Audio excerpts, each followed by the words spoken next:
Hey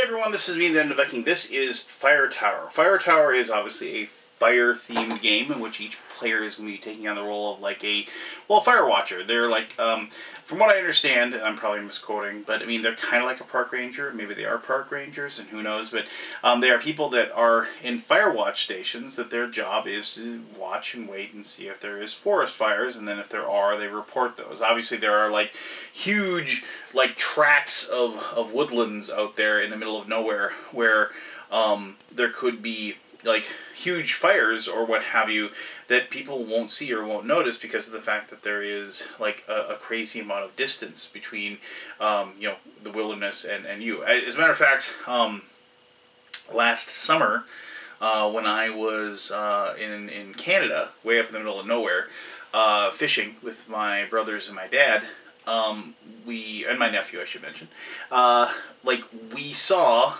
I mean, like, just this huge forest fire. I mean, but literally, like, we flew in on a plane that lands on the water. There were no roads where we went fishing, and but so it was just kind of like one of those things where it's like, what do they do, you know? And then we had a radio, and like we actually radioed and said, what do you do? And they're like, nothing.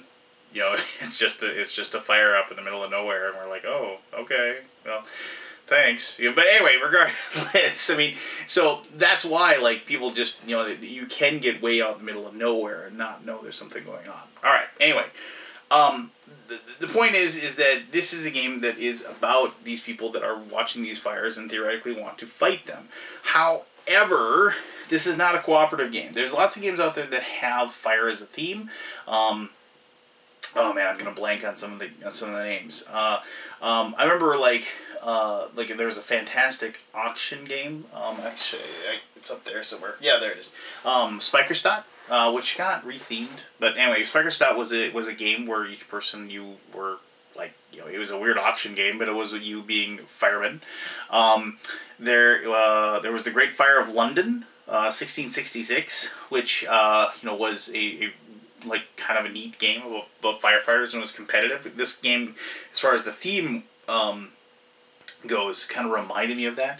And Indie Boards and Cards, and I'm blanking on the name right now, had a cooperative game where, you know, you were like rescue people and firemen and things like that. You know, so there's been definitely like themes out there about like this kind of thing, but you know, they definitely branched out and done different things, and this is no different. This is a game where you are trying to use a hand of cards, and you're trying to make sure that the fire doesn't reach your fire tower, but you're trying to push it away and trying to get it to the other people's fire tower. So there's this wonderful like, I don't know, like seesaw, tug-of-war type of thing going on between you and everybody else at the table, and only one person can come out of the situation with their fire tower intact. So let me show you how to play the game. It is rather simple, but there is a lot of competitive strategy going on that I really, really enjoyed with this one. So here we go, how to play Fire Tower.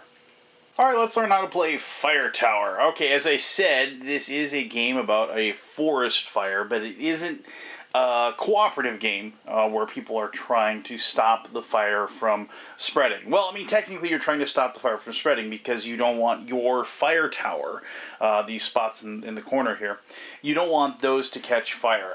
In the fire tower, there is this corner spot here, here, here, and here. If a fire gem, which is these guys right here, ever reaches that corner, you are considered to be out of the game, and then the other players will continue playing until there is only one person left. Now, this sounds pretty grim. The idea is that you're not killed off. You have to race and escape, like you get in a helicopter or whatever, and are managed to be airlifted out. Also, the idea is that the reason why you're doing this is because you kind of want the prestige of being the last person left in the fire tower, and like I think it's theoretically like the fire is defeated, and so like you're like the hero or whatever. But anyway, regardless, the whole point of the game is that you're trying to spread the fire that starts in the center 4 squares here and get it to the other people's towers without having your own tower catch fire and make you evacuate. You will be using cards. Each person gets it starts with a hand of 5 cards. You'll be using those cards and the cards' abilities to spread this fire, and also to like set up defenses to stop yourself, and also put fires out. Each person will start with one of these cards. It's called a bucket. And it just says here, remove a line of up to 3 adjacent fire tokens. At least 1 token must be in your fire tower area.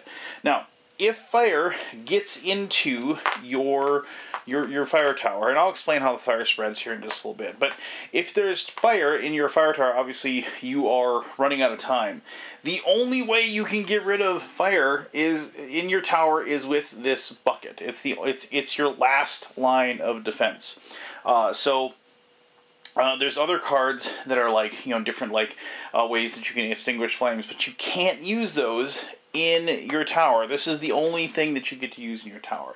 And each person gets one of these cards, and it's a one-time use, and it doesn't count against your hand limit either. Alright, so to begin the game, what you're going to do is you're going to roll this die, and this die is going to tell you, and it says north, it's going to tell you which way the wind is blowing. The wind is going to change during the game, so just keep that in mind. But it goes in clockwise fashion as far as the turns, and whoever the first player is, and this is, I'm setting this up like it's a 4-player game. Whoever's turn it is, it's the person, it's the direction, the people that are, being threatened by the wind direction. So that would be these 2 towers, and it would be this person first. So the second person would still get to act. So just keep that in mind. So you don't get you don't start here, and so the poor guy in the red tower there doesn't get to act at all, and the flames get closer to his location, so you can fight against that. So each person is going to get 5 cards out of this deck, and then I've actually taken like a sampling, or basically of every one of the cards that are in here. Just keep in mind that, like I said, this is a shuffled up deck, and you're going to get 5 cards. And you're going to get more cards later, and I'll explain that here in just a little bit. But anyway, the first thing you're going to do, so if it's this red player's turn, the first thing that they have to do is they have to place 1 fire token, these cool little fire gems here. And I really like these. I mean, that goes without saying. I think they look really cool, and they're fun to play. And obviously you could have just had orange cubes or something, but the fact that they kind of look, like fire and stuff actually, obviously adds a lot to the game. But, alright, so they have to place 1 of these going north. And so then the way it works is, as there's more fire tokens on, and there isn't more, like let's just say if this was the beginning of the turn and there was fire out like this at this time or whatever, and they had to put a fire token north, you have to find a spot that, and you can't go diagonally, you have to go orthogonally. You have to pick a fire token that's out there and place another one in the direction that the wind is going. And so in this case, you could put it here, here, here, here, here, or here, because all of those would be 1 north of the fire token. And so if like you're red, obviously you'd want to maybe put the fire token as far away as possible from your location. So, and I mean, obviously there wouldn't be all this fire out there at the beginning of the game. You'd only have these 4 in the middle. I just did that just to kind of show you that how this works. So after that's done, you have 2 options. You can play a card from your hand, and I'm going to show you a bunch of cards here in just a moment, or you can discard out of your hand and then redraw up to your hand limit in case like the cards you have aren't helpful. Now mind you, the wind is not going to change until you've played a card to affect that change. So just keep that in mind. Alright, so for starters, let's just kind of look at the different cards. The first cards, like in common cards you'll find in the deck, are just these. They're going to be directional tokens, as far as changing the wind. Each one of these cards, east, north, west, and south, all have the same thing. Change the direction to the wind of the south, or spin the weather vane, and that's old terminology. That's just, there isn't a spinner, there is the die. So roll a die to choose a new wind direction. And if you do roll the die and it comes up with the direction that it already is, you get to re-roll again. It won't stay the same. Or place 1 fire token south of another fire token. So like you can do basically the same action you did, but you could play. So if you wanted to change it to south, you would just grab this die and you'd say it's going south now. That would be it. If you didn't want to do that, if you wanted to like leave, going north, but you wanted to place another fire token to the south, you could do that. Or, like, as we said, you could roll the die, see what we get. We got north, so we're going to reroll again. And we got east, and so then we go over here. So those are the different, and each one of those is the exact same action, but it is just for those different cardinal directions. Pretty simple, but that's how, if you're being threatened, how you can get the wind to go in a different direction, if you will. All right, so the next ones are these blue ones, and I should mention, like, as I show you these cards, they're all really color-coded really well. So, like, when you see the color, you know exactly what kind of cards you get. All right, so these are the ways to fight the flames and remove them from the board. And this is if you're getting threatened with, you don't want to stop, obviously, the flames from getting to an opponent, but, if they're getting close to you, this is what you use. And remember, these cannot affect your towers. The only thing that affects the tower is your bucket. So an airdrop, remove a line of up to 3 adjacent fire tokens from the board. So then you just kind of go, oh, well, remove those 3. That would be an action for, a airdrop. Now, remember, it's a line. You can't make a curve, So the Smokejumper is kind of a neat one, where it says choose a fire token on the board and remove any fire token surrounding it. The center fire token must remain. So let me just put some more back on here so you can kind of see how that works. And I'm pretty sure you can figure it out. But let's say you picked this one and you played, Smokejumper. You would just leave that one, but you would remove all the ones that are around it. Real good way to get rid of those. And then a fire engine, remove up to 4 fire tokens in the shape of a square from the board. Now remember, it has to be a square. So once again, let me just put out a few tokens here. And, so in this case, if you use that, you could use it. And the thing is that if there isn't fire, you don't have to have all 4. It says remove up to 4, right? So you don't have to have 4. So if you wanted to, you can remove these 2. You can remove these 3. You can remove this 1, if you will. Remember, these 4 in the middle can never be extinguished. That's the eternal flame on the board. And so that's how the fire engine card works. Like I said, this isn't a game that's tough as far as how to figure out how the cards work, but the strategy and how to make sure that you survive for the whole turn to come around and get back to you is really difficult, especially if other players kind of start working together and start jamming you a little bit. All right, so these purple cards are. These are ways to set up your fire lines. Basically, and fire lines prevent fire from moving through. Which, so a dozer line, place 2, or fire break, I should say. I call them fire lines when I played it. But anyway, place 2 adjacent fire break tokens on the board. Now remember, 2 things about these. Once again, you can't put them in your tower, and you can't put them on top of flames. But you can, like with Bulldozer, you could go, like this, if you think that those are getting close, and that would make it difficult for those to get over there, as far as the wind goes. A scratch line, place 2 fire break tokens on the board with 1 space between them. Pretty simple, like I said. And this way, if you wanted to, you could put them, on either side of a flame, like that. And then the last one is D or Reforced. You add a token to the board, or you can remove one. So if you have somebody who has spent a lot of time, setting up a good defense, and getting things, protecting, maybe they got a lot of good cards, you could use one of those to say, you know what, I'm going to kind of open up an area there to kind of let the flames, get closer, and hopefully I can get it into that location. So, and that's the way you can get those removed. But remember, you can use it to add one as well. All right, so now how do you get the flames to move more? Remember, you're always going to be placing one depending upon the direction of the wind. So at the beginning of this turn, if it's east, maybe you put one there because we're going east, and you can put them. But now you have these that allow you to add more fire. So place a line of up to 3 adjacent fire tokens. At least 1 token must touch a previously existing fire token.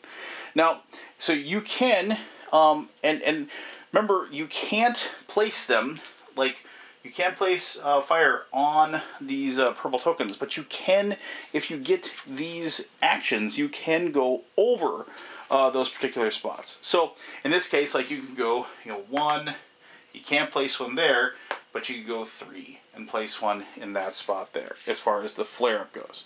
Remember, you just have to make sure it touches one. So, Burning Snag, place up to 4 fire tokens in the shape of a square. At least one must touch. So, same deal. You know, so like, if we did that, you know, you go like 1, 2, 3. And these do not have to follow the wind, as you can see, obviously. The wind's going east, you can place these however you want. You can't place one there because we've got that spot. You can't do anything about that. But, and then the final thing is an explosion. So choose a fire token and replace it with a fire break token, and then place fire tokens on the other side. So it's a little bit different because you're actually going to, stop fire in spots. So you could place one like that.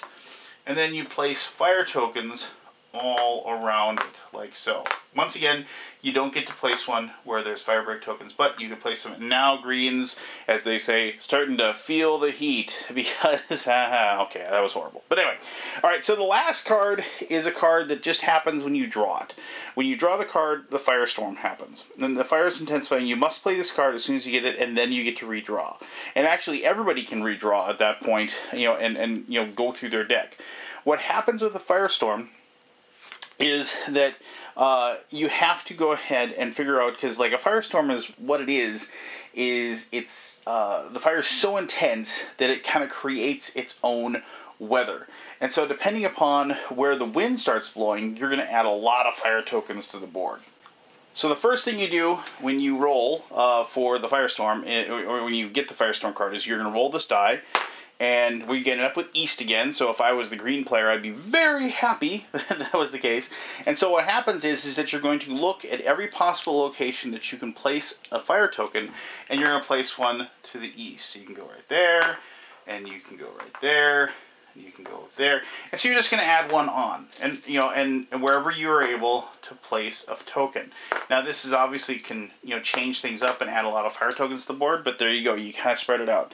The next thing that happens is you're going to roll this die again, and that'll be the new direction. I got east again. Wow, I just keep rolling. But that you roll again to see where the wind will be facing after the Firestorm is over, and it could change obviously. And then each player, starting with the player that drew the Firestorm card, has the option of discarding cards and redrawing cards into their hand to, basically, because if the cards, because Firestorm can be such a huge change to the game at that point that like you're gonna look at your hand, you realize that it's not gonna help you. You're in danger of losing, so you have the option to restock and hopefully get some cards that are gonna help you in the next situation. All right, so game continues until what happens is that eventually what's going to happen is you're going to have a player that's going to get fire in their spot. So in this person, when they're out of the game, and then what immediately happens then is that everybody else gets their hand limit increased by 1. They get their hand limit increased by 6, so they can start doing it. Then, if fire goes and gets to another person, like so, like over here, and I'm not going to put all the fire tokens, but if the red player gets knocked out, you get increased to 7 as far as your hand total. Also, in this situation, because both of these players are kind of facing the western section of the board, when that happens, the wind can no longer push the flames that way. So you can't have a situation where these two players are just going to have the wind going west and they're not getting really affected. You can't have that happen. The wind will have to go north, south, or east if these are the two players that are left at that moment. So then, and trust me, a lot of people are like, oh, it's got player elimination. Trust me, as soon as, like, people, I mean, you gotta remember, you're adding flame tokens to the board and every single turn. Even if it's just one, you're still adding more and more fire to the board. When one person falls, the next person falls pretty quickly, and with all the added cards, the next person falls pretty quickly. The game does wrap up pretty quickly. It is like kind of a domino effect as far as the different players, as far as when people start dropping out. So you don't have to worry about players getting knocked out and having to sit there and watch and wait. But then whoever's the last person there ends up being the winner and wins the game of Fire Tower. This is a real clever take on the fire-themed games. I mentioned a few of them in my introduction. So I'll talk about that and how much fun I've been having playing this in my final thoughts.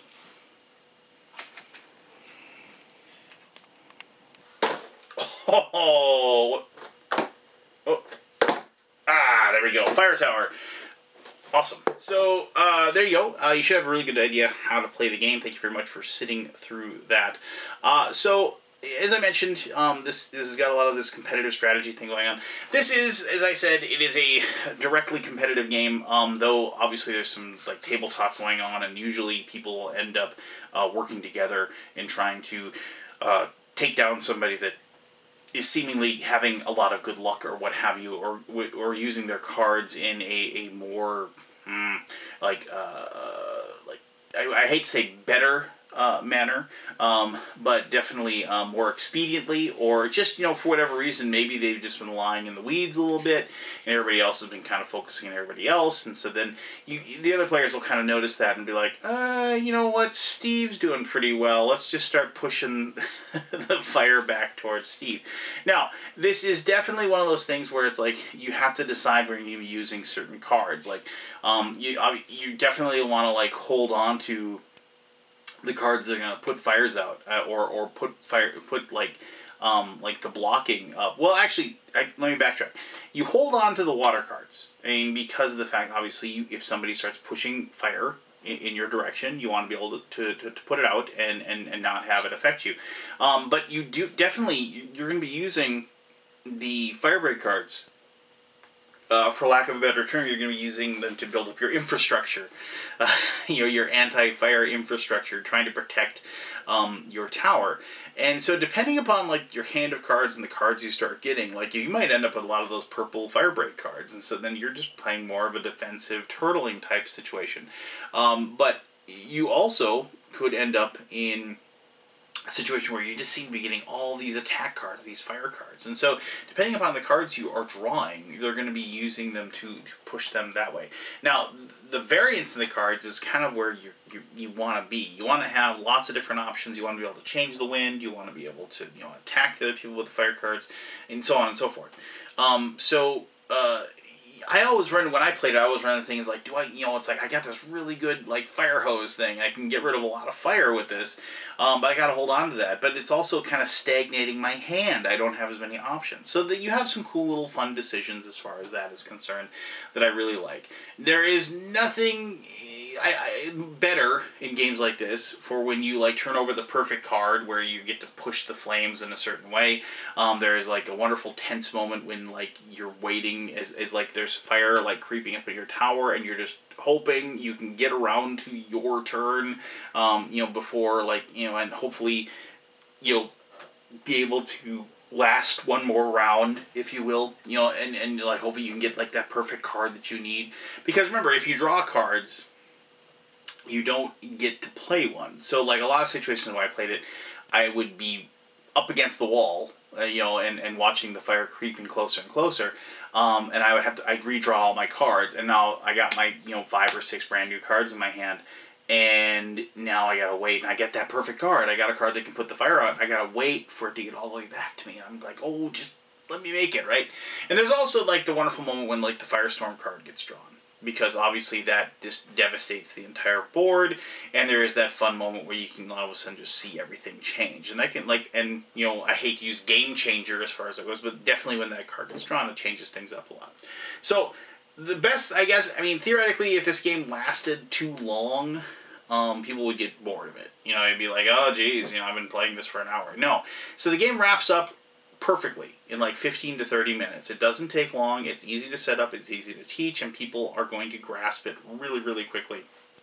And the best part is that, yeah, even if you do get knocked out right away, the game doesn't last that long, so you can either play it again right away, get revenge on your friends for knocking you out, or, move on, play another game. But this is definitely going to be that game that, like, gets your kind of competitive juices flowing pretty well. And, there's nothing, like I said, there's nothing better than, like, setting ablaze your friend's tower and knocking him out of the game. It's a beautiful feeling. So there you go. That is Fire Tower. If you have any questions about it, ask away. I'll be happy enough to answer those as best as I can.